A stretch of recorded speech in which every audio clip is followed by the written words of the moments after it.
સોમનાથમાં 51 કુંડી મહામૃત્યુંજય મહાયજ્ઞનો શુભારંભ કરવામાં આવ્યો। પ્રથમ જ્યોતિર્લિંગ સોમનાથ મહાદેવ મંદિરમાં મહાયજ્ઞનું આયોજન કરવામાં આવ્યું। પવિત્ર શ્રાવણ માસ નિમિત્તે 51 કુંડ મહાયજ્ઞનો પ્રારંભ થયો। વિશ્વ કલ્યાણ તથા ભક્તોની સુખાકારી માટે યજ્ઞનું આયોજન। દેશ વિદેશથી આવતા ભક્તો યજ્ઞમાં આહુતિ આપી શકશે। 9 સ્લોટમાં મહામૃત્યુંજય મંત્રના જાપ સાથે આહુતિ અપાશે।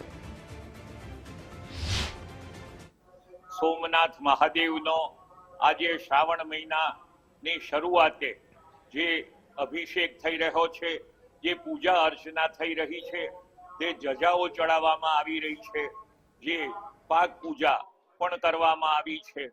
આ દરેકની પાછળ શ્રદ્ધાળુઓમાં રહેલી શ્રદ્ધા અને ઉત્સાહ કારણભૂત છે। આ હરિહરનું ધામ છે અને શ્રાવણ મહિનો એટલે શંકર ભગવાનની ભક્તિનો મહિનો અને સાથે સાથે શ્રી કૃષ્ણના જન્મતિથિનો મહિનો એટલે હરિહર ધામમાં શ્રાવણ મહિનાનું ખૂબ અનેરું મહત્વ છે।